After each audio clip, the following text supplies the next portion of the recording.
two, 1, 2, 1, 2, 1, 2.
One, two, 1, 2. Thank you.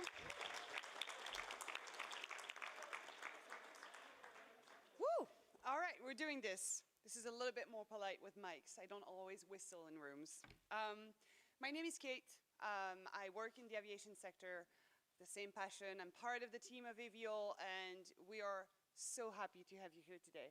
This is the 4th edition of Aviation for Girls event, and this is made by a group of people who strongly believe that you guys can have fun here. Like, we just want to show you what we do because we have fun and we want you to see the potential of aviation. And I'm talking about, you know, flying aircraft, being an engineer, being a mechanic, like whatever you would want to dream to do, we can have it in aviation. So today is just all about fun. I want to say a gigantic thank you to everyone who made this day possible. We have more than 200 kids today with us. And this is thanks to the AviAll team, EUROCONTROL, the volunteers. You've seen them running everywhere and getting crazy. They're all here because they want to help for the day. So we highly appreciate all the companies, but also the games that you guys will be doing a little bit later. So what I want to say is, right now and this morning, we'll do a few speeches. We have some incredible, inspiring people who are just here to talk to you and explain to you what their path is. How did they get where they are? And so we'll do those speeches about engineering, about flying aircraft, about operations, research, science, how do you build an aircraft, and all of those topics. I'm not going to go further. I will come back to you in between the speeches and then at the end. But right now, please give a hand, welcome Céline SHAKOURI DIAS, representing EUROCONTROL, our fantastic host today. Thank you.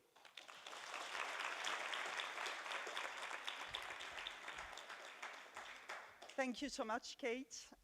And before I start, a big thank you to the EUROCONTROL team led by Tamara Pejovic. A big thank you and gratitude for this unique event. So welcome again, after Kate, to this Girls for Aviation 2025, Aviation for Girls 2025 event.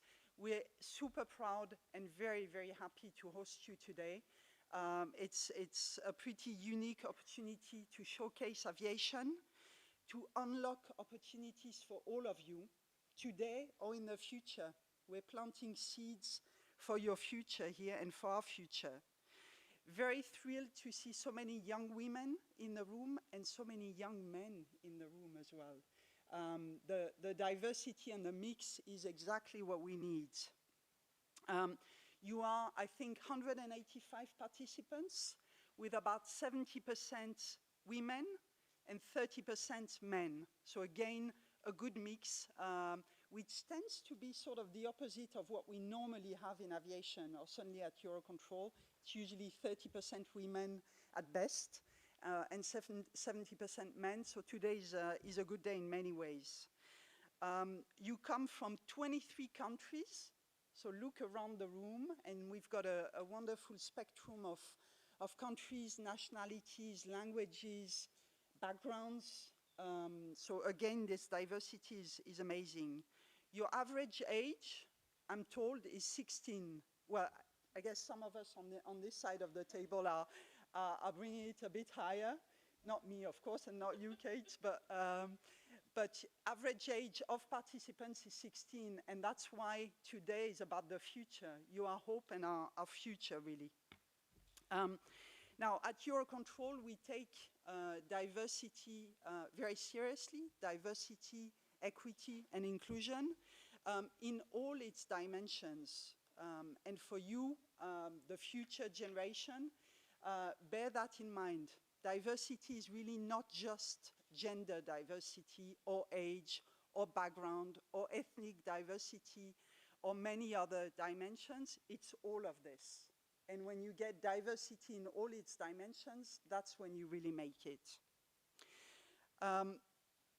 Today, I'll leave the floor in a minute to the really interesting speakers today, who are women who are leading, innovating, and shaping the future of aviation.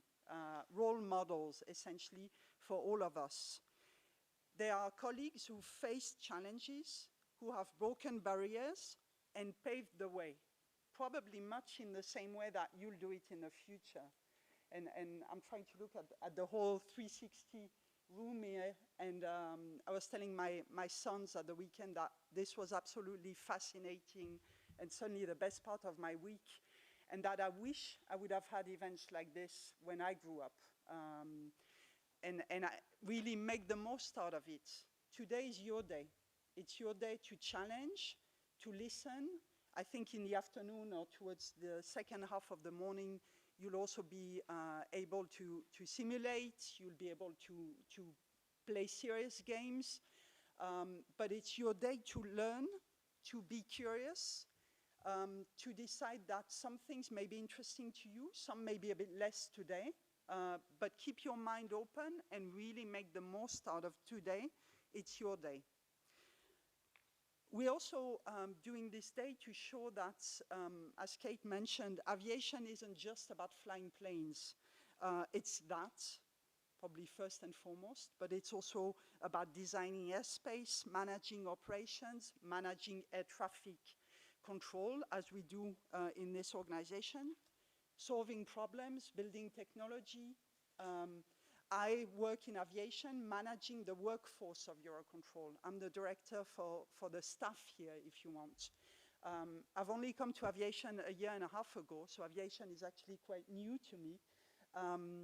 But I'm also an example of coming and contributing to aviation in a very different type of capacity. So I'll stop there really, because the interesting part will come now. A big, big thank you again to all the organizers, partners, academics who've made this event possible. Kudos and congrats to all of you who've made it into this room today, and make it your day. Make the most out of it. Thank you.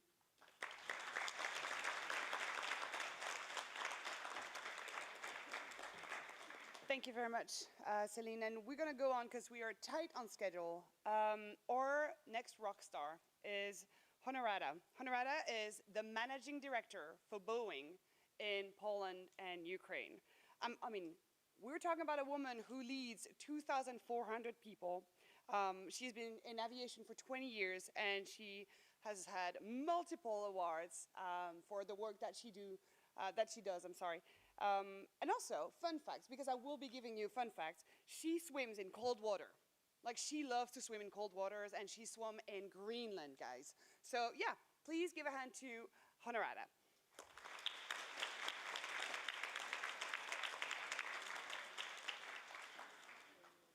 Good morning, everyone. What a fantastic day for us here to just meet in the heart of aviation world. I have to tell you, it's been my dream to come to EUROCONTROL. I've never been here for my whole career. So today, one of the things for my bucket list is actually getting talked. I don't know about you, if you've been here before, if you've done this before, but it's incredible. When I spoke to my colleagues and my family, telling them that I'll be speaking here at EUROCONTROL on the subject of aviation in the diverse world, they were like, wow, like really so impressive. You work in such a cool industry. You go to the headquarters and you meet with all these incredible young people. I said, yeah, that's very impressive. So I'm here because I really believe that aviation is a long life passion and lifelong passion. And that's why, you know, I came here, but I actually didn't start with aviation as my passion. And I think you're gonna hear here in the next minutes and hours that whatever path you're gonna choose, it's okay to find your way through different domains, and it's okay to find your path into different domains that aviation represents, just as Céline said. So my journey into aviation started with chemistry and physics. I loved chemistry and physics, and usually kids or young pupils, students don't like particularly these domains, but I absolutely loved it. And I decided I want to be a doctor. So 25 years ago, or over 25 years ago, I actually applied for medical studies, and I decided I'm going to become a cardiologist.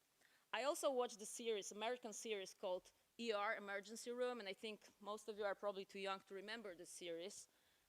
But there was a guy named George Clooney in those series, and I really liked him. And I thought, okay, I'm going to go study medicine and just find somebody to have a partner like George Clooney. I went into medicine, and you know, I know we only have 10 minutes, so I won't be talking about the last 25 years. But in essence, you know, I was 7th per 1,200 candidates to get into medical school. I was so energized and motivated, I'm going to be a doctor. And after 2 years of medical studies, I saw I was not very good at it. I loved having practices in the hospital. I absolutely loved working with patients, but the educational system at the time was not very good for me. I almost came to a state of depression. I felt like everything I've ever dreamed of, it's not coming together. So I decided to drop my studies, you know, just drop my passion for chemistry and physics and biology and all these domains, and I decided I'm going to find a new passion. At the time, I only thought that my only passion was cinema, and everybody said, oh my God, you're coming from medical study to something like a cinema. Like, really? Like, you're going to be like, what, checking tickets, selling popcorn? But I decided I'm going to be learning about other domains that I really like, and I started getting into the aviation through my family ties. My grandfather was a pilot, my father is a navigator, and they started teaching me very much about, you know, what it means to be in the domain. So I was self-learning while I was working at the cinema. And what was really interesting is that later when I actually finished working at the cinema, my boss, he won an Oscar. And he let me hold an Oscar for the movie that won an Oscar. So, you know, I worked for a guy that created a very successful cinema chain, and actually he won an Oscar, and, you know, I got to have the Oscar in my lap, and I was thinking, I had a pretty cool job.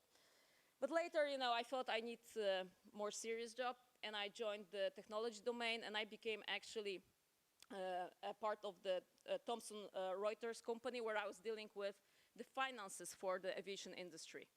So, you know, I was doing medicine, working in the cinema, and then, you know, finally I came closer to aviation, where I saw that, you know, finance plays a vital role in the world of aviation.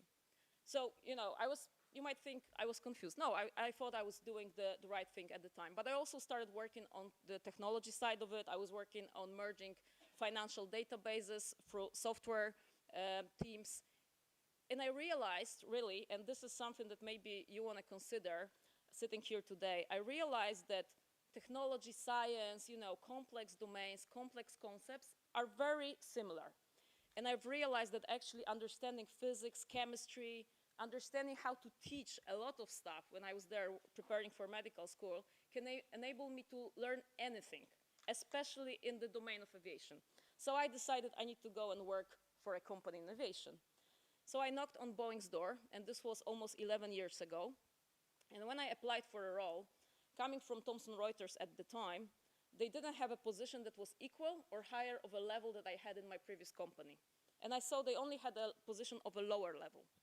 And I was like, okay, I'm going to apply for a lower level position because I know I'm going to get to Boeing and I'm going to climb up back you know, to where I want to be. So I applied for a role at Boeing. I applied for a role of a team leader of a navigation team. So navigation team, very close, I believe, to what we are doing here in this building. I was very proud, you know, to be applying for that role. My father was really excited. And then when I was in the recruitment process, they opened a role for a manager of the whole navigation department for over 100 people. So I dropped from one interview, I went to another, I got the role, which I believe also you know, is one of the key things that you can do when you're choosing for your next career. Take up your chances, think positively, and good things will happen. And, you know, well, I only have 3 minutes, but what I really wanted to tell you is I joined Boeing because I really always wanted to work for a company like Boeing, and I always wanted to work for Boeing because I love a Boeing aircraft. My favorite one is 777. I don't know if you have a favorite aircraft. I hope you're gonna have one day, and I hope it's gonna be Boeing. But really, I joined aviation because I knew that I wanna continue to work in a global environment, and I work in an American branch of cinema. I worked in Thomson Reuters, which was super multinational company. And then working in Boeing enabled me to work with people from all around the world. And I'm here today, and I'm here surrounded by 23, 24 nationalities. Right now in Boeing in Poland and in Ukraine, we have 27 nationalities working for us. It's 13% of our workforce. And actually, the most recent split of women to men was 35 to 65. And me in my position, I'm working to make sure that we elevate that number. So for today's event, my speech has been written by my male colleague from communications team. And you know, I usually don't, as you see, I don't follow notes, but I looked at his speech and I'm like, wow, this is pretty accurate. Like, he knows what I should be talking about, you know? So I was impressed by the insights that my male colleagues have on women in aviation. So with that, again, to summarize my speech, all I can tell you is there is no one right path towards the aviation. Just make sure that you follow your passion, make sure that you follow what you think you're gonna be good at, make sure that you work with different environments. I've worked with many brilliant colleagues, and both male and female. I actually led Boeing in Europe, Boeing Women in Europe organization, where we actually invited a lot of male colleagues to join us. And I believe that through work within certain networks, I was able to get to my current position, which is the managing director for both Poland and Ukraine, where actually I deal with government officials, with industry partners, and sometimes I'm the only woman in the room, but it doesn't matter because I'm there. And I hope that many of you, especially my female colleagues in this room, will follow my path and will follow the path of the next speakers that we have in this room. So thank you very much for having me. I'll be around if you have any questions, and I hope to see you all in the aviation industry soon. Thank you.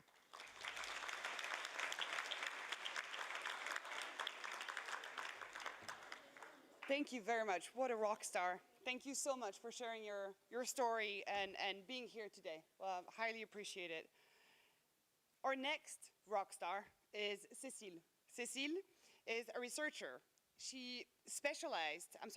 They specialize in satellite positioning and orbit determination. So believe me, that's tricky. The idea is that you have to find out where do you put the satellite in space for it to work. So that's another level. Another level. So you have in front of you a champion for diversity and inclusion. We admire the work that is done, and also, fun fact, hiking with cats, even in the mountains. So please give a hand to Cécile.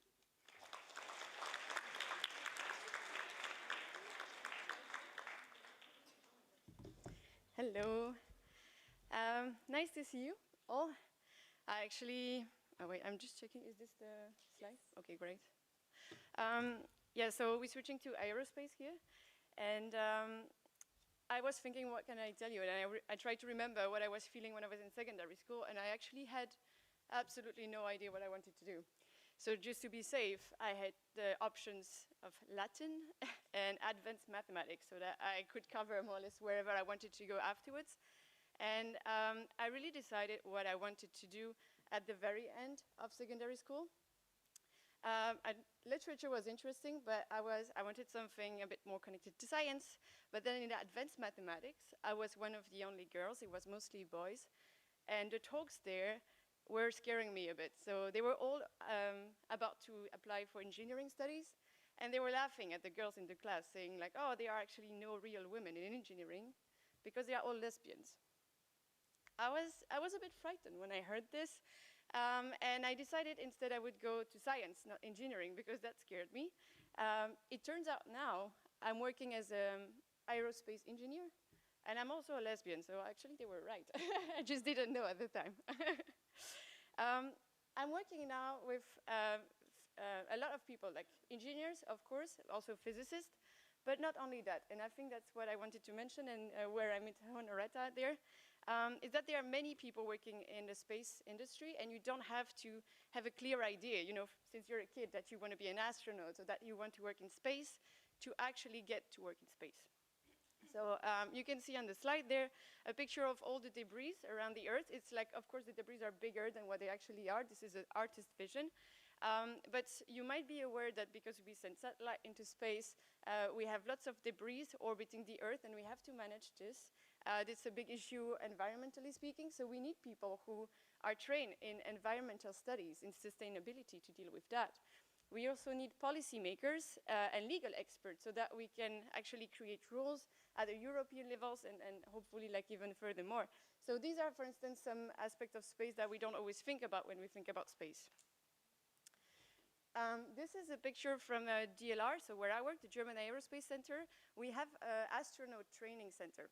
And we have this Luna facility which reproduces the surface of the Earth, and where we can pretend that we are on Earth. And so astronauts come and train there. And there again, there are many different people involved in the training of astronauts. I actually made a list because there are so many different jobs. You have doctors, like physicians, that have to be there to try to evaluate what is going to be the impact of flights on the astronauts. You also have psychologists that need to train the astronauts because they might stay for 6 months in the stations. And so they might just be like together with 6 other people, and they need to handle lots of stress. You have nutritionists working in the European space, at the German Aerospace Center, because you need to find the correct diet for your astronauts. You have communication experts, because again, 6 months on a tiny spaceship, that might be a bit tough when you are surrounded by people you don't know. You have flight instructors. This is where we actually meet also. And also, like, you have lots of other risk management experts that needs to be there to assess the risk linked to such mission. Here is another picture. You might recognize Thomas Pesquet, the French astronaut on this picture. So they also are going through different trainings because they should be able to map what they see if they go on a lunar mission, for instance. So they need to recognize geology. They need to be trained into cartography. So there are also teams of cartographers, geographers, chemists, geologists that help them and supervise what they have to learn. Finally, another aspect that we also see a lot is the use of satellite imagery. And this, you will find it potentially in NGOs that are working with this satellite imagery because they try to assess the impact of recent floods and see how you can bring emergency services in places that are remote and might be where the roads might have been shattered by the floods. You will also use this for urban planning. So you have people working in the cities relying on this imagery. You have also environmental scientists, again, using those maps to try to see the impact of climate change. Military, of course, and defense. Archaeologists also are trying to spot the place where they should excavate next using those imagery. So all of this to say, don't worry, whatever you want to do right now might not determine the way and your future career. And if you ever want to come back to space one day, you'll be very welcome because actually there is space for everyone. What I do specifically is indeed working on satellites, and the one for Galileo, which is the European system for navigation. It's the equivalent to GPS, but for Europe. And I compute indeed the orbits of the satellites, because those satellites are very stupid. They have no idea where they are, so you have to tell them. And then they can tell you, and that's how you compute your position. So I'm trying to educate satellites and work with them and making sure that they are doing a great job. I studied for this geomatics. I told you I didn't go into engineering. I studied something nobody knows about, but if you want to check it out, it's actually interesting. Geomatics, it's a mix between geography and informatics, and basically everything that has to do with bringing geographical information into a computer. And so information sent by satellites are geographical information that we bring into a computer, so that's where I come in. And this, you can access it through geography, so that you all know the path. One of the great things about working in space is that you get to meet astronauts. The earliest picture with me in long hair is with, oh my God, Van der Wijn, our Belgian astronaut. Then I've got a picture with Thomas Pesquet, with Jen Gibbons from the Canadian Aerospace, and then with Raphaël Liégeois, which is our new Belgian astronaut also. I hope I'm going to meet a lot of them. And as you can see, like, there is a theme here, which is orange, and I didn't make it on purpose, but I happen to wear exactly the same jacket most of the time I met astronauts. So I guess I'll keep on going like this. They also ask us to speak about diversity here, and what is diversity in space? Well, if you look at the 70s, diversity in space was a bit complicated. This is the Pioneer plate. I don't know if you've ever seen this. This is a plate that has been sent in case extraterrestrial life would find it, which was supposed to represent humanity. And so they had like some graphs and drawings, and they had humans also drawn on this. And they were thinking it through. They were just like, oh, let's raise the hand as a sign of welcome and show that we have opposable thumbs. We're going to have a man and a woman, and we don't make them hold hands so that it's clear that they are two different individuals. But if you notice, there is something missing on this drawing, is that there is no female genitalia, because they thought that having like just a line to represent vulva would actually be considered too offensive for anyone who would find it in space. So this is the 1970. Then we go to the 1980. Remember when NASA sent a woman to space for only 6 days, and they gave her 100 tampons, 100 tampons. And they asked, will that be enough? So they were really worried. So engineers were sending women, the first woman into space, Sally Ride, with 100 tampons, wondering if for 6 days that would be fine. So we're coming a long way, right? And I just want to say it evolves really positively since then. And I wanted to underline the next mission from NASA, Artemis, which will attempt to go to Luna again. And there you can see you have a bit more diversity. We have one black man also going to space and a woman, so like they're trying to be a bit more diverse. And finally, because I also represent the LGBTQIA+ community in STEM, I just wanted to mention that we also have international group of LGBTQ friendly people in STEM, and so everybody is welcome. And the more we are, with different profiles, the more diverse our field will be and inclusive. So you're all welcome. See you there.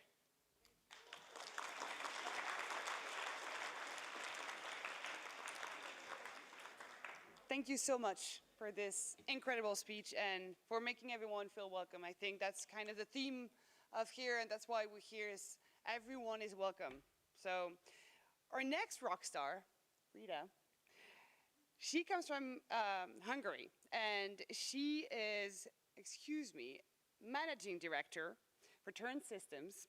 She also has a PhD in engineering. So if we go back to education, we've got, bachelor, master, and then you've got a few crazy people who go for a PhD. So you study for years.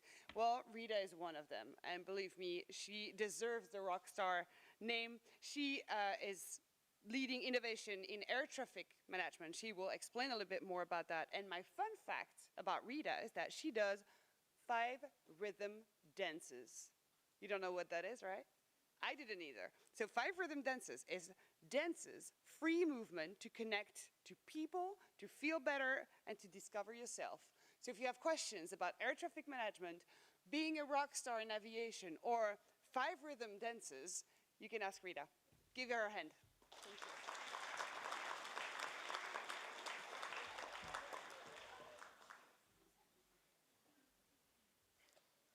Hi, ladies and gentlemen. Can you hear me if I am standing here? Well, great. Okay, and I shall go in the other direction. So, I am here today to talk to you about what makes your heart sing, and what makes my heart sing in the first place, and then we get to your heart as well. But in order to do that, we have to jump back in time, way back in time, to 1996, when this phone, what you can see on the picture, was actually ringing. It interrupted the silence in this high school in the southern part of Hungary, in a very small town. And what happened? There was a headmaster, and she was answering this phone. And there was a voice calling from the capital of the country. And the voice asked, "Does Rita speak English?" Okay, why would anyone want to know if I spoke English? We still have to step back a bit, a couple of months earlier to that. When I was a high school student at this time, 15-year-old, and we went to this space show, where they show you about stars. And at the end of the show, they were distributing us leaflets. And in this leaflet, they said, you can go to NASA, you can go for a week of training to a space academy. If you write an essay, and if you win, you can get there to the United States. So after Cecile's presentation, you can understand how exciting that was. So I did enroll, and I did write the essay. And this is why there was this phone call asking, do I actually speak English? Because I might actually win this trip. So what did she say? What did the headmaster say? I am Hungarian, and my first language, of course, native language is Hungarian, but I was going to a bilingual school, which was German. So you can imagine how much I spoke English. But she said, yes, she speaks English. Okay, this was in April. I was this happy, you can see me on the picture. But what do? They sent me from the space camp this book, and I have brought you this for you to see. This is very heavy. And if you would come closer, you could see that I started studying like crazy all these different words that are here. I used actually a paper dictionary at that time. And I started studying like crazy. And imagine that this enabled me to actually go to the space camp. And I was able to participate in this journey. And a couple of months later, in June, I traveled from Hungary to the United States. And this is where I got infected. And I was so very happy to be there and to be able actually to understand what they are talking about and to understand about all these different space concepts that we have just heard about. So this is where my journey started. And this got me from the small town in the south of the country to the capital, where I studied transportation engineering, and this is where I got my diploma. And ever since, I know that ATM, air traffic management, is what makes my heart sing. So why does air traffic management do so? Air traffic management can never be boring. I don't know if you know what air traffic management is actually. So we are here in EUROCONTROL. Air traffic management is this. And if you look at the picture, you would say, yeah, there are a bunch of people sitting in front of computers. Yes, they actually do maintain the separation between aircraft, so they make sure that you are always safe when you are on board. And just as the previous presenters were saying, there are so many things that you can do in this domain. So if you are more of an introvert, you can be like this guy sitting in front of, this is one of my colleagues in Iceland, because we are actually an Icelandic company, and he's a software engineer developing code. But if you are not like that, you can go out and you can maintain facilities like this. So this is not only in the films, you also get to operate these facilities outside, sometimes under these conditions. So on the left side, you actually see a caterpillar. This belongs to EUROCONTROL, the Austrian air navigation service provider, because they have a radar on top of a mountain, which is 2,000 meters high. And yeah, you have to get there somehow, so you might be also working with that. Or you would be also, you could be interested in navigation equipment. On the left side, you see this fancy structure, which actually exists, and it is one of the means to tell aircraft where they are. So air traffic management is also about we telling the pilots, okay, where are you exactly in the sky? And for this, you also have facilities. Or you can go to space, and I don't have to talk more about that because this has been just highlighted before me. And I would like to give you one more example, and I don't know if any one of you can guess what kind of field this picture represents. In the picture, you see a glass ball. This is a very, very clear glass ball, which has been so it really costs a lot of money, and it has been developed in this way in order to do what? So can you imagine if there is such a bright day, as you see on the picture, what happens there? It's actually the sun's light gets collected by this glass ball. And if you have ever tried, I'm sure some of you have tried, to use a magnifying glass and see what happens if a glass ball collects the ray of the sunlight. Of course, if you put your hand below it, it will burn. So what do my colleagues do? This is actually on top of one of the air navigation service providers' building. And they put these paper strips into this machine. And if you are sitting close, you might actually see that there are some lines burned into this, right? So that means that this is an equipment in order to measure how many lights of hour it was during the day, how many hours the sun was shining during that day. And it is a lovely equipment because you don't need any moving parts. The moving part is the sun. The sun is moving on top, and in the lower part, you see how the paper is being burned. And this is just a very easy equipment to measure sunlight, and I just wanted to show you that meteorology, for example, is also something that we do in air traffic management. So this is why I argue that ATM can never be boring, because there are so many areas, even some which I didn't even mention. So this is why it makes my heart sing. But when I was coming here, I was also thinking that we could narrow it down and talk to you a bit about, okay, but what should you do? What would I tell you? What would I suggest for you to do? First, try to find what makes your heart sing, and then within that, what you are good at, what can you actually have the chances to study and to find what you would really like to do and what you're capable of doing. And then find what the world needs out of all this. And finally, what you can get paid for. So you would also want to do some money out of it. And then you can find actually what could be your purpose. And there are two things which are not on the slide. I want to show you this. So a lot of money is not on the picture, and you don't need too much money, okay? So forget this. This is why I didn't put it there. It's a lie. You want to make some money to make yourself comfortable, but it wouldn't make you overly happy to make too much money. And the other thing that is not on the slide is this. So what do other people think of me? I want to have a job which is so prestigious that everyone is fainting that I'm a rock star or I am a singer of whatever fame. No, it has been shown by studies that this is not something that will make you happy. So I just encourage you to find something what you really makes your heart sing. And then another small bit of information is what I have only discovered recently about myself. And when I look around here and I look at the sparkle of the eyes, I think I have some fellows here. So I have discovered recently that I am a zebra. And maybe some of you have heard that, or maybe some of you haven't. So what is a zebra? Zebra is a psychological term, which is a high potential individual with a heightened sensitivity. So someone who is smart in a way, but who is also very sensitive to things, emotions, or even to noise.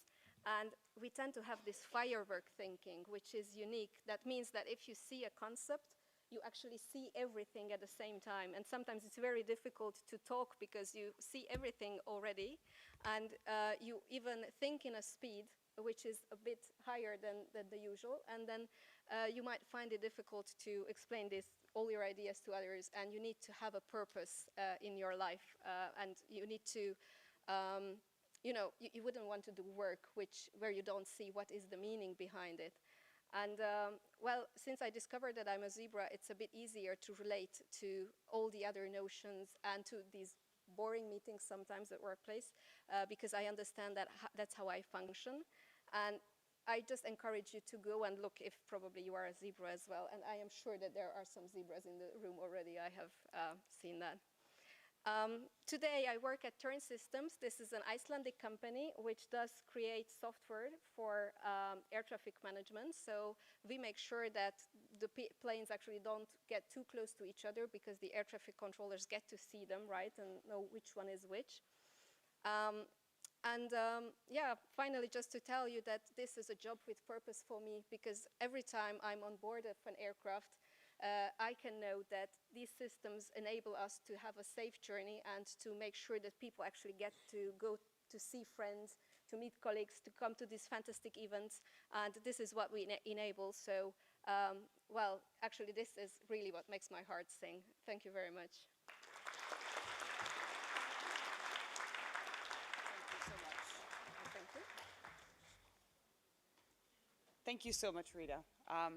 Again, I feel like it's very important to remind you that with AviAll, we have asked the speaker to come here to talk to you guys, but we've all started where you are. We've all started by like telling ourselves, what am I gonna do? And then you grow, and then you learn, and then you talk to people, and that's how you find out. And believe me, like usually you will study something and then it's gonna head to something else, but that's okay.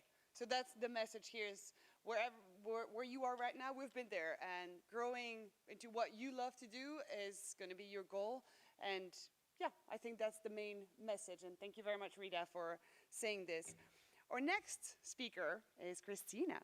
Krystina is another incredible engineer who traveled from the UK today to be with you and talk a little bit more about what it is to be an engineer. But also, Krystina has created AviAll. Goodness. I am not native in English, so it's not easy. So she created AviAll. She's an incredible pioneer on promoting aviation, promoting engineering for everyone, but also inspiring the young generation, supporting all, and kind of believing your dream. Is that you want to be an engineer, and nothing can stop you. You will be an engineer. So please give a hand. Oh, hold on. I have my fun fact. Fun fact is, 2 days before her wedding in Mauritius, Krystina is the kind of person who went skydiving, despite her future husband saying, no, no, no, don't go skydive 2 days before the wedding. She went for it. So please give a crazy good hand to Krystina.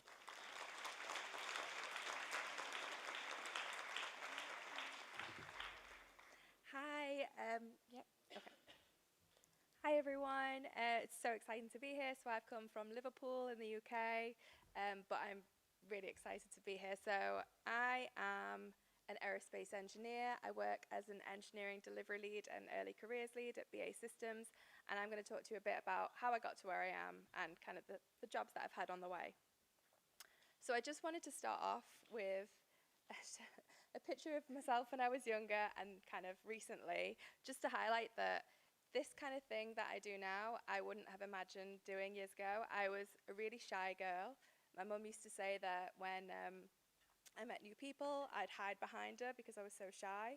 I didn't have a lot of confidence. I didn't put myself out there. So doing some things like this and speaking and some of the pictures you're going to see is quite a recent thing that I've worked to kind of grow into. So I just wanted to highlight that at the start. So I'll start off right at the beginning. When I was in school, I really enjoyed maths, physics, art as well, creativity, and mostly kind of solving problems, which is what engineers do. I didn't really know about all the different types of engineering that there were. I assumed that I would do mechanical engineering because that's all I knew about, until one day I went to an air show with my family in the UK, and I saw the Red Arrows flying, and they are the British aerobatic display team. Really cool. They have the coloured smoke that comes out, and I saw them and I was like, wow, how do I kind of get into that industry? So I started doing some research, and aerospace engineering was something that came up, and that's what I decided to do. I'll caveat that with my parents did not want me to do engineering. They thought that it would be a really messy job, you know, with the hard hat and high vis and really greasy and oily, and they were like, why do you want to do that? So they didn't really understand that engineers work everywhere. I mostly work in an office. So yeah, at the time they didn't want me to do that. They come from a medical background, so they wanted me to do kind of become a doctor or become a nurse, but I cannot stand the sight of blood or anything like that, so I was like, I cannot do that job. I'm going to do engineering. So I went for it anyway, and I went on to do a master's degree in aerospace systems engineering. And I will say apprenticeships weren't something that were discussed when I was younger either. It was, you assume you go straight to university. If I could do it again, I would definitely choose an apprenticeship route because it's a great way to get experience. But I went with the degree route because that was the normal at the time. So I spent 4 years at uni and then came out with a master's degree. And I got my first job as a technical design engineer on civil aircraft. So this is kind of commercial aircraft that we use for holidays. And I was working on the really fancy seating that I don't normally get to sit on. In fact, I don't think I've ever sat on. But business class and first class suites, so the chairs that turn into beds and lie flat and really nice. So I was working on kind of the seating and the panels, those really soft, nice panels and the decorations for airlines like Emirates, Etihad, American Airlines, Cathay Pacific, Air France, lots of different airlines. So that was really cool to kind of see their seats and be involved in taking the seats to the customers and showing them and getting their feedback or any criticisms they may have had and taking that back and kind of reworking the designs. So I did that for 3 years, got a lot of responsibility, but I wanted to move to a different part of the UK. So I joined a company called BAE Systems. So BAE Systems are a big global company. They have lots of projects in kind of different sectors like maritime, aviation, cyber, land, huge global company. So I joined them as a flight systems engineer, and I did not know what a flight systems engineer was, but I applied anyway. Turns out it's a job that I really loved doing, and my first job as a flight systems engineer was working on the Hawk aircraft, which is what the Red Arrows use in their display. So it felt like a really full circle moment for me. As a flight systems engineer, I was working on the systems of the aircraft. So I would describe the systems as the muscles or organs, kind of like in your body, and they need to work together to make the aircraft work safely and fly through its mission. So some examples of systems are electrical systems, hydraulic systems, landing systems, flight control systems. There are lots of different systems that work together on an aircraft. I was working on flying controls, hydraulics, and landing gear for the Hawk aircraft. So I was looking after the equipment as part of those systems, making sure they were working as they should be, solving any problems to do with the equipment, any customer issues that were happening. So a lot of variation. I got to work with a lot of different people. So we were still building them. So I was working with build engineers, I was working with design engineers, stress engineers, electrical engineers, a lot of different people that were working together to make this aircraft build together and also kind of work as it should be throughout its life. So I did that for a few years, went on maternity leave, came back, and a new program had kicked off called the Tempest program. So this was a next generation fast jet program. So I joined that, and I was looking at technology that could go onto a next fastjet program. So a lot of innovation, a lot of research, working with suppliers, universities, and that was really exciting. And I became a senior flight systems engineer in that role, became a chartered engineer, and I came to the point where I was like, what do I do next? Do I want to go into people management? I don't know if I'm ready for that. And I realized I wouldn't know if I didn't try, so I was offered a placement, or what we call a secondment, onto a future submarine program. Now, submarines, you'd think, completely different. How do you go from planes to submarines? Well, it was kind of the system that helps the submarine swim through the water, kind of like how an airplane flies through the air, like the flight control system. So I was able to use some of the skills that I'd gained in aviation and use them on the submarine program. And in that now, I am managing a team who are doing the engineering, and I'm making sure that they're doing what they need to do. So I wanted to talk a bit about stereotypes in engineering. When I came out of university, well, I went to university, I was one of 2 women on my course, which is when I really realized the disparity in engineering. When I came out of university, 9% of women were engineers in the UK. Now it's about 17%, so it has gone up. Would like it to go up more. It's very slow, but we're making progress. So I became a STEM ambassador to showcase engineering and STEM, science, technology, engineering and maths careers to young people, especially young women. I started my small business, AviAll, selling pin badges to showcase diversity in STEM 5 years ago, and it's still going, which is great. I've got lots of badges. This is what an engineer looks like. This is what a scientist looks like. And they've become more popular than I ever realized. And I do a lot of talking, so as a result, I was a finalist for Young Women Engineer of the Year Award. I became an aviation ambassador for the UK Department for Transport and an engineering champion for the Royal Academy of Engineering. And I mainly kind of use that stuff to create content on social media to try and showcase engineering, talk about some of the, I guess, help with some of the topics that students might have when it comes to engineering, and young women as well. So I kind of wanted to finish off with this quote: so defeat is not the worst of failures. Not to have tried is the true failure, because, as I mentioned, confidence is something that I didn't have when I was younger. I wouldn't have been doing anything like this. But then I realized that by not trying, that was the real failure. So don't be afraid to try new things. Don't be afraid to put yourself out there, because you never know the experiences that might come of it. And it's how you find out what you do like as well as what you don't like. So don't be afraid to try. And I will be around all day if anyone has any questions. Thank you.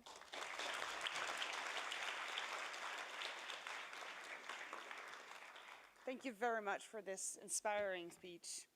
Our next speaker is Aycan. Aycan is an ATM training expert. ATM, air traffic management. You'll see it the entire day. So that is one of the first acronym that you need to know in aviation, ATM. Training expert from our office. What she does is she works on operations of drones, and kind of like building the new airspace for drones, kind of like seeing the future of aviation. How are we going to do this? Because we have planes, more and more planes, but also drones are coming, and it's more and more drones.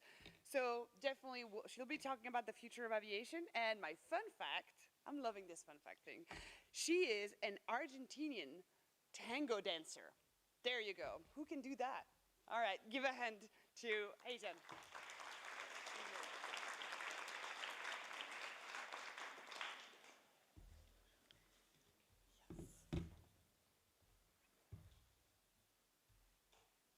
Hello, everyone. I'm Aycan MUTLU. Thanks for having me. Sorry for my voice, and it's really so exciting to see all of you. You look brilliant. And before telling my story to you, I want to start with some numbers. What is the probability for a woman to become an aviation professional? I think we all know it's not so much, and Céline also said it's just 30%, something like that. My number is not so high like that. It is less than this. It is just 20%. And if she's a mother working in an international aviation company, this percentage is just 5%. And one more, if she comes from underrepresented group in terms of nationality, religion, like me, it is less than 0.1%. So less, right? but I'm in front of you. I'm standing in front of you as a reality, not just probabilities or statistics or numbers. And I have one much more powerful thing for you. If I had tried this 50 years ago, my chance would have been 700% less than today. So really, things are changing. Aviation is changing, and you can be part of this change. Now, my story. Let's start with my education. I graduated from STEAM High School. I decided to become a management engineer at that days, and I did so many different internship programs in different countries, in different companies, in different departments. And I got my volunteer jobs, part-time jobs. I was a part of the student clubs always. And you see, I was just trying to find my way, trying to find out what I would be interested in the future to do. And I decided to have a master's degree at economics. And I worked as a research assistant at that days. After the master's degree, I said, it's enough for the academia. I need to do something much more operational. And I got a very bold decision. I took the ATCO FEES test. This is a test for being an air traffic controller. And thanks to my parents and thanks to my a visit that I did in my high school time to the Istanbul Tower, I got this courage to take this test.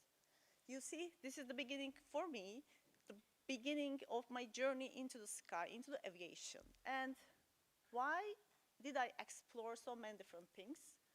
I just trying to keep really my balance. I continue growing, learning, moving just to keep my balance. And to be honest, I felt the fear every step. In every step I felt this fear in my. So despite my all concerns, I just gave a chance to myself. I put a little bit courage on that, a little bit perseverance, a little bit patience and shake it. Then this is your way to your journey to the aviation or wherever you want to be honest. And there is no superpower heroes or magical stories behind this one. And my years of being a queen. This is the years for being an air traffic controller. I got my ATCO training. I should say it's not an easy training. I should say this, but I can guarantee this is one of the best, most satisfying jobs in the world, really. After the end of the 2-year difficult education, I was so happy. And I got my license to become an en route controller. I was the queen at that days for me. And this is my area that I work at that times. I was en route controller in the first. After that, I got my approach controller license. And after some time, I joined this association for ATC, Air Traffic Controllers, SATCA, because I missed my social activities a bit, and I tried to support the women, especially new mothers, in their working days. And I went to universities, I went to high schools to share this love with the young people. And one day, I realized again, I missed so much my research activities. And I decided to take a PhD. I started to write articles again. I started to publish something again about aviation especially. And for example, this is a picture from Cesar Innovation Days. And I have a very funny picture for you. This picture is from this conference room. I was sitting there, and I was pregnant. But you can see my name badge was saying I was a Mr., but no Mr. apparently. And I continue my works about airspace design after ATM, ATC, and I joined airspace design department of my company at that days. Airspace design is something like architecture of the airspace, and I got my training for being an instrument flight procedure designer. I was the first woman in my country to be trained to do this job, and it is really so fantastic job. I could also recommend this job to you. And while I was continuing my job, my task for airspace design, I faced a very interesting challenge in front of me. Again, I got so many concerns and fears in inner, but I jumped into this. But this time together with my family, and we moved to another country. My years for the air taxis and drones start. So for a controller, it is really so interesting. It was an innovation, a leap to the innovation for me. And I was working for a company which is a startup manufacturing these vehicles and integrating these vehicles into the air. It was so exciting. I was so happy. It's a very multinational company, and I felt myself like living in my favorite cartoons 30 years later. Maybe you know these Jetsons, maybe I'm so old, I don't know. But my role there is airspace design. And I was trying to integrate these very cool vehicles into the airspace for different countries, for different cities. So Rome, Neom, Paris. And I work in very international research activities for this integration because it's a very amazing jump, really. And one day, again, another challenge appeared. Oh, sorry, I forgot to say something. I continue my learning activities. I got my helicopter flight procedure design certificate at that days because I believe I can get some lessons learned from helicopter world to the VTOL world, air taxis world. And guess why? What? I was the only woman in the classroom again, as usual, but never mind. It's not important, really. It's not important. You can do. And now I'm working at EUROCONTROL. This chance was waiting for me in EUROCONTROL in Luxembourg at Aviation Learning Center. And now, what I have done up to now, until high school days to these days, could combine in this role. Because I'm the ATM training expert, my role is making this bridge between unmanned aviation and manned aviation for the professionals, young professionals, for experienced professionals in simulator, in classrooms, in workshops. So I'm supporting them in this role. And I have some lessons for you, which I have learned from my life. You can name it learning by doing, make it yourself, name it, whatever you want. The first thing that I want to say you is, if the audio is not matching, run away, please run away. Trust your inner voice, let it guide you, and find your place in this beautiful people. And I think this is one of the best places that you can be today, and it's a very good choice for you. Enjoy the day today with us, of course. And the other thing is that what I want to say you, stand up, speak up, move up, don't give up. Some people in the past say to me, stay behind, walk behind, but I didn't listen to them. And this picture on the right-hand side is representing these days for me. So ignore the noise and continue up to the future. And the last thing that I want to say you is, despite all your concerns, please continue with your courage, with your passion to find your way to move forward. And I can guarantee in aviation there are so many opportunities and challenges for you that you won't regret taking them. Thank you for listening to me, having me. I will be around, and enjoy the day. Wow.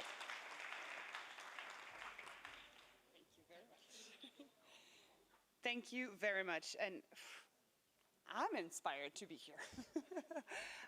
And also you will see we have so many volunteers and speakers here who have been through a journey that you're probably going through right now, whether you're shy or whether you don't have confidence, or you have confidence but you don't know where to put it.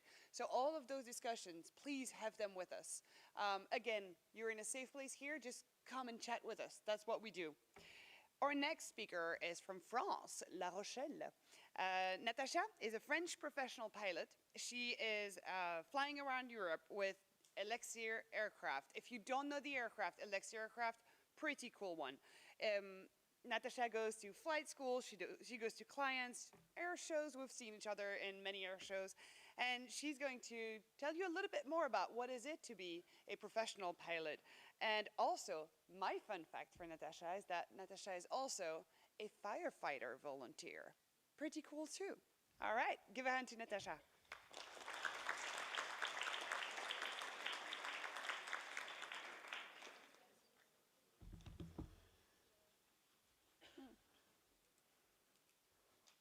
I didn't choose the photo.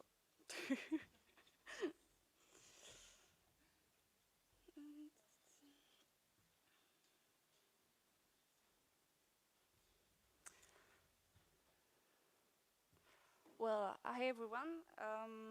I'm Natacha, so I work for Elixir Aircraft as a pilot, and I'm going to tell you a little bit more about my story. When I was a young girl, I wanted to become an archaeologist, but you know, the Jurassic World archaeologist, so maybe it was not really realistic. I loved science, discovery, and exploration, but it was not realistic. So when my mom did skydiving, I was 10 years old, and I fell in love with this light aircraft, just a Cessna 206, so not really sexy, but I fell in love with it. I remember just seeing the aircraft taking the air, and I was like, okay, that is what I'm going to do. But 15 years ago, social media weren't there to educate me, and my parents didn't know this world. They were commercial. My grandfather built houses, so how to do it? So I started with a degree in psychology because I loved science. At the same time, I did an introduction to aeronautics in Air Club, and I take a job in a sports shop company. The next year, I started a private pilot license in an air club. It was 2 really busy years. And during 20 and 25 years old, I started the modular training to do to a commercial pilot training license. Before that, I have to do my flight hour building. I did a rally to Morocco. I discovered ultralight. I did an instructor license, an instrumental rating, etc., etc. And finally, I was able to fly in a professional world and to find a job. Just about my first pilot job. So since almost 2 years, I am a technical and demonstrator pilot for Elixir Aircraft. We are a French light aircraft manufacturer in France, La Rochelle. Well, how to discover this world? My parents called me Natacha because of this old comic, Natacha, Flight Attendant. It looks funny that I choose aviation, but I would have preferred to see Natacha aircraft pilot. The first one must fit in some stereotypes we can see. Not so cool. I would have preferred to see the second one, which must be smart and intelligent and technical too. And later, I enter aeronautics. And here is a photo we took in a meeting. So in France, in association, you can see the population is not really young or feminine, only gray and bald heads. But when I enter in the professional world, I discover a light difference. This is not the end anymore, but my coworkers in my office are young, feminine. They are mechanics, engineers, as a woman you can see there. And then there is a change, which is operating, and you can be part of it, but it's not the end. The goal is to work with passion, with skills, and to discover a lot. You have to be informed that it could look difficult as a woman to insert. You can feel different or not at your place, but it's okay, things are changing.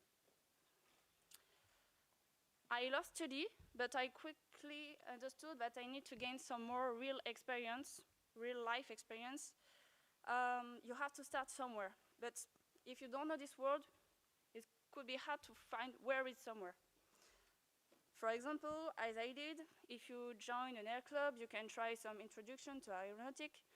You can start to learn to fly. Why not an aircraft, but it's quite expensive. You can try ultralight. It's another philosophy. It's much more funny and light. You can try glider.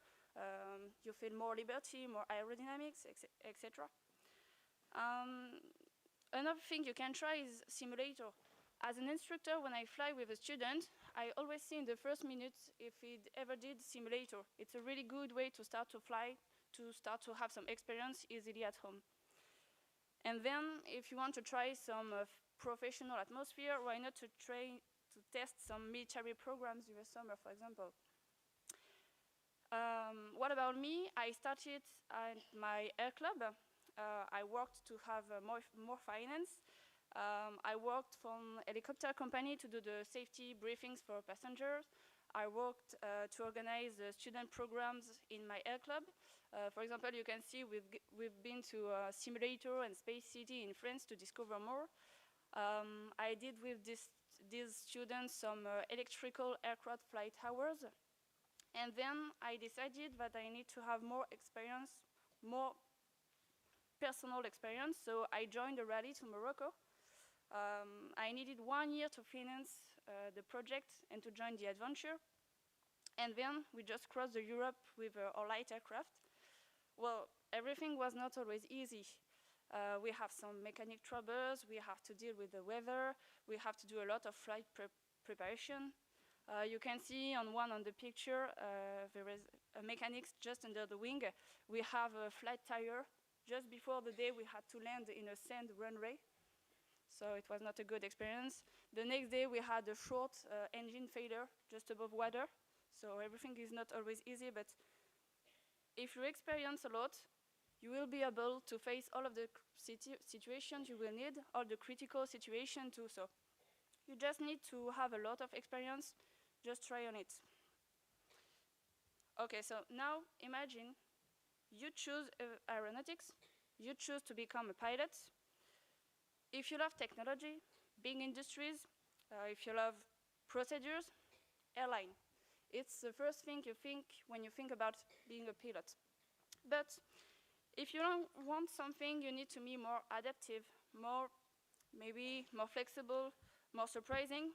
You can be a military pilot, for example. In La Rochelle, we have Gabrielle. She's an helicopter pilot for French civil safety, and she does emergency rescue. So this must be really exciting. As I do, if you want something, you always need to adapt and do a lot of missions. You can work for light aircraft manufacturer. For example, I can start the day doing a technical flight for maintenance, and then I do a demonstration with a commercial, and the next day I join maybe Greece to do some training with pilots. So every day is different. If you want to work in a technical and enjoyable environment, you can do as Chantal does.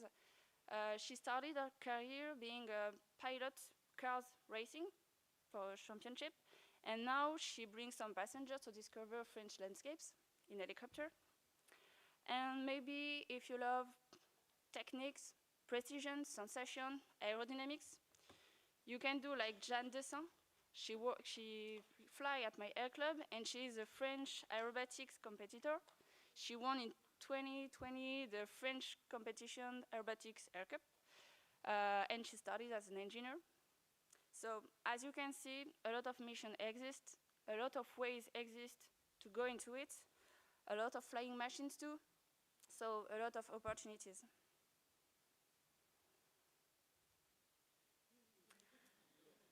Yeah, I can do it a bit again. Well, I'm not really sure about this animation, but it's a mindset. Don't hesitate, no matter the stereotypes, no matter your age, your social roots, just do it, and you just need passion, motivation, and determination. Every ways can go into it.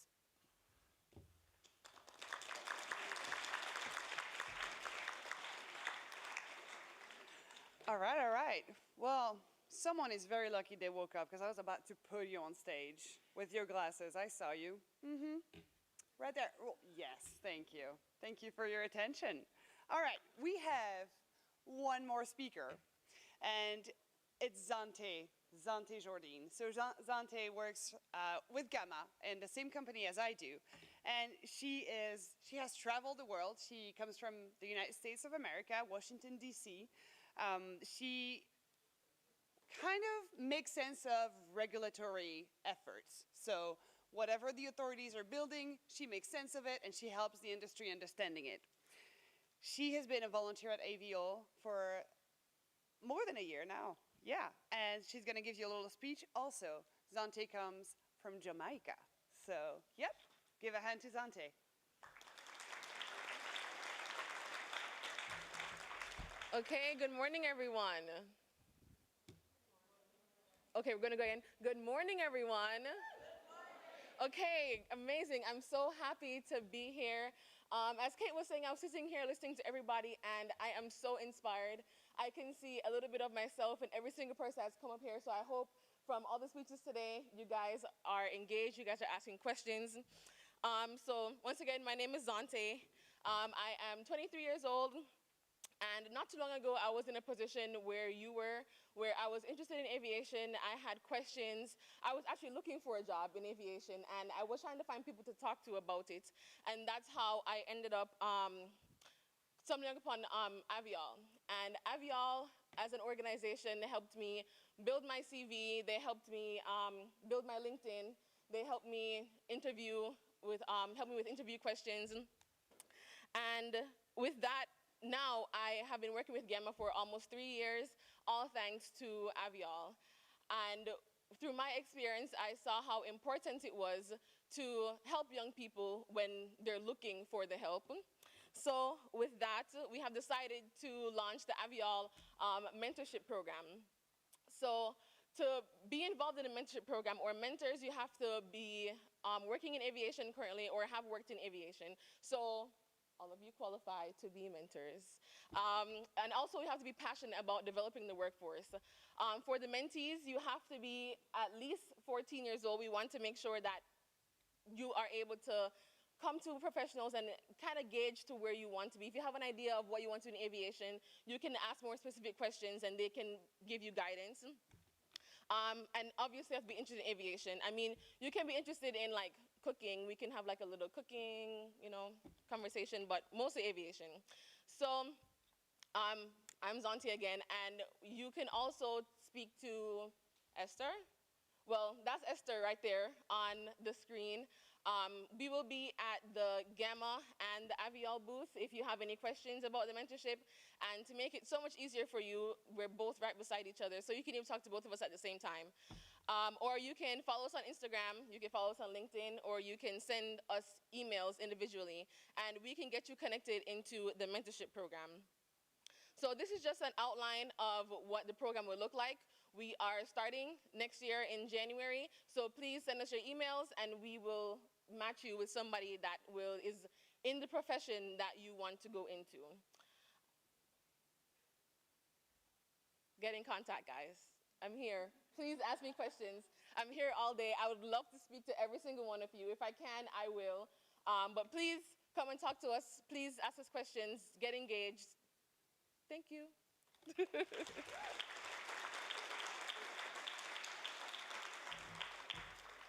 All right, we are almost at the moment where you guys will go and discover the games and the activities. I do have a few things that I want to say first.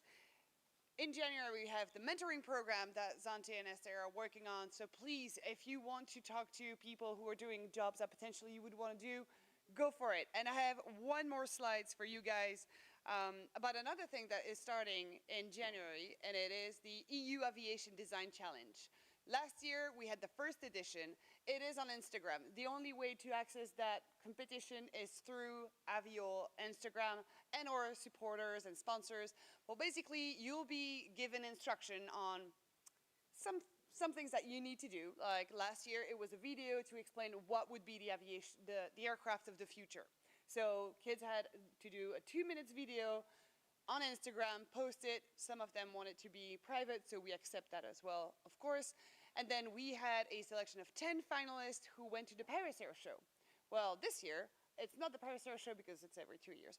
This year, it will be Aero Friedrichshafen. And Felix is here. They have a booth, so you can go and have a look at what is that air show and what is happening there. Well, basically, we'll have finalists going to Aero, and then we have multiple prizes that will be won. And then our big sponsor is Alexia Aircraft, where the winners of the competition will go for a few days at Alexia Aircraft and go fly an aircraft, see what it is to work. And it's in La Rochelle, it's in France, it's beautiful, and you will see what it is to build aircraft. A few other things for you guys is 2 activities. We have engaged to game. Yes, thank you. Engage to games. So you will see on the career fair, all the booths have specific stickers on them, and you can see what are the jobs that are that the people at the booth are doing. And so you can ask questions. Go for it. Ask, hey, what it is to be an air traffic controller? What is it to be an engineer? Ask the questions, and then you have QR code where you can see how do you get to that job? What are the studies that you have to do to become that professional? And then the last one is talk to me. A few of the experts, adults that are around here, will have specific lanyards and name tag where you can see they're experts and you can go talk to them. Go for it, talk to them, ask them questions, and try to learn as much as you can today. At the end of the day, we will have a prize for the number of people. Goodness, this is the end of the morning. So the expert that you will see in the Talk to Me, they will have, they won't tell you exactly what they do. So there is a question, for example, I spend my days around clouds, and then you have to guess what is the job. If you guess it right, pilots for this one, if you guess it right, then you get some sort of like sticker. The person who will have the most stickers will win something at the end of today. I'm just gonna put this here. So guys, we have one more thing, security video. Please pay attention. Make sure you pay attention. Watch the security video, and then we will meet outside where we have volunteers with big sheet of paper with colors. If you look at your name tag, you have a dot with a color on it. That dot tells you which group you're in. Please respect the group's colors because they were made with a purpose and on purpose. So whenever you exit the room, you find a volunteer with your group color on a page. And we'll go for the security video.